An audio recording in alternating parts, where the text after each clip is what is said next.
The Tokoloshe is out to get me. Join me as we count down our picks for the top 5 most supernatural mysteries in South Africa. Starting off at our No. 5 spot, we have the Ghost of Uniondale, also known as the Phantom Hitchhiker. This ghost story has been around since the 1930s, and it's been scaring motorists traveling through the small town of Uniondale in the Western Cape region of South Africa. There was a woman who died while walking home from a pub one night.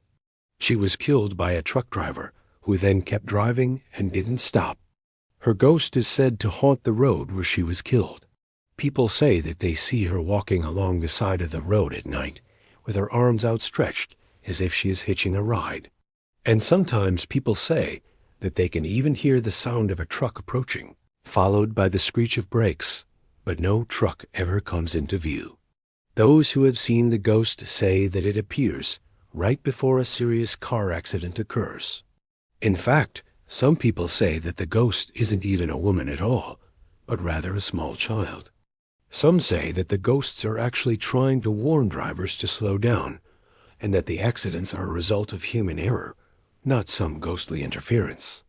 But still, locals take this story pretty seriously, and at night they keep their headlights on and they refuse to pick up any hitchhikers. Now, I don't know about you guys, but I think I'll stick with Uber. Thanks. Number 4 spot today, we have the Tokoloshe. Now, the Tokoloshe is a spirit from Zulu folklore. It's known as an evil water spirit that can possess people and cause them to do all sorts of mischief or terror. These beings are said to be genderless, and they are usually only visible to children, and they can be either good or evil. But usually these little monsters like to play nasty tricks on people. They are kind of like the gremlins from the movie Gremlins. Now, they're actually part of a larger group of spirits known as the Amathwasa. Now, the Amathwasa are household spirits that are meant to protect the family they are a part of. However, just like the Tokoloshe, they can be good or evil depending on how they are treated by the humans. If you treat these spirits well, they will help bring good fortune. But if you treat them badly, they will seek revenge. So what exactly does a Tokoloshe look like? Well, this is hard to say because each person that claims to have seen one describes them differently. Some say that they have webbed hands and feet, while others say that they look like impish creatures with horns. Legend says that the Tokoloshe likes to hide under beds and in the corners of rooms, and they often make themselves known by shaking beds and rocking prams. They can also bring bad luck to those they dislike. You can tell when a Tokoloshe is near you by listening for the sound of someone shaking the bed frame, pacing nearby, or even shaking the walls. It doesn't seem that anyone is safe from the Tokoloshe. Even police officers and soldiers have been known to be haunted by them. And if you are being haunted by a Tokoloshe, your best bet is to pour cold water over your head to drive it out. As long as you don't have any other plans for that evening, I guess. In our number 3 spot today, we have the Flying Dutchman. I am so happy to talk about the Flying Dutchman today. I remember watching a National Geographic episode about this many years ago, and I've been fascinated with the lore ever since. Now, there's actually 2 stories here. There's the original legend, and then there's the haunted ship. Let's start with the original.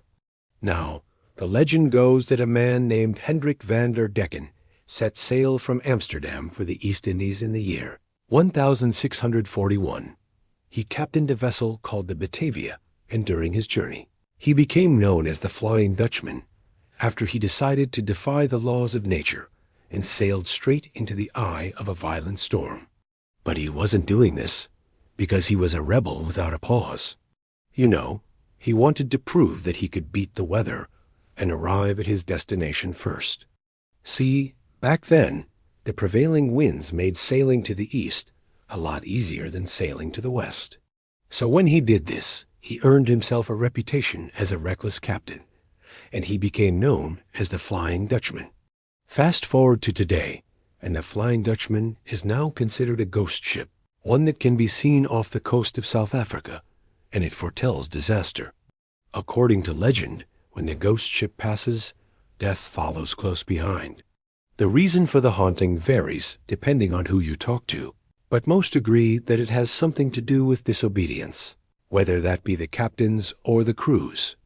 Another explanation blames it on pirates, saying that the ship was lost after hitting a reef.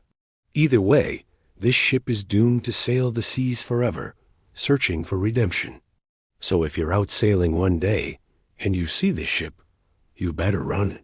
In our number 2 spot today, we have the ghosts of the Castle of Good Hope. Now, the Castle of Good Hope is a star-shaped fortress located in Cape Town, South Africa. It was built by the Dutch in the 1660s, and it was built to protect the natural harbor of Cape Town from attack.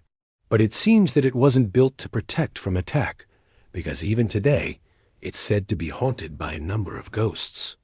Like most buildings in which people have died, it is rumored to be haunted by those very people. But it's also said that the castle is haunted by other sorts of ghosts as well. One of the more popular legends surrounds a slave auction. It's said that the ghost of a slave named C.J. Langenhaven haunts the castle because he was flogged to death after trying to escape the castle grounds.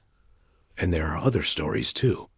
It's said that the ghosts of soldiers killed in battle, along with the governor's wife and daughter who were killed by slaves, roam the halls at night.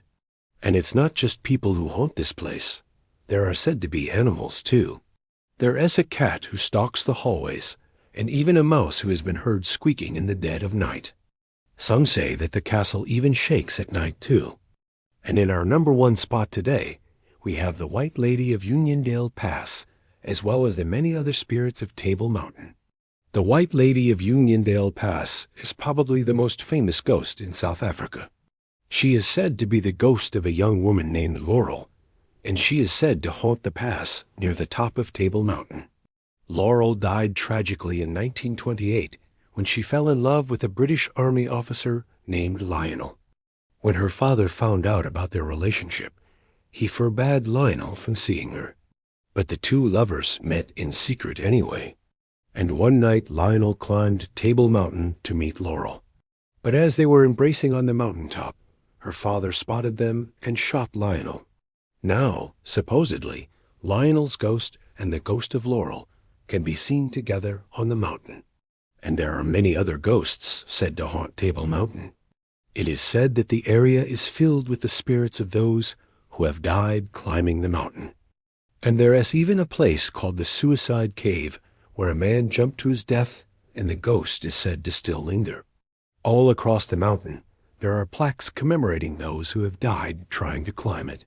And each plaque adds to the lore and mystery of the mountain. The most popular hiking trail on the mountain is called the Pipe Track. It's a steep path that climbs about 3,500 feet in less than half a mile. Now, this is a tough climb for anyone, let alone a ghost.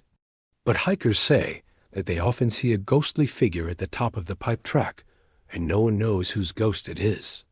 Many believe that it is the ghost of a young girl who used to live in a cave on the mountain, but there is no proof of this. Now, guys, before we go, I need to ask you to please smash that like button. Also, if you haven't already, please consider subscribing and joining our ever-growing community. We've got another channel that you might enjoy as well, and we really appreciate when you take the time to check out what else we have to offer. And catch you later. Until next time.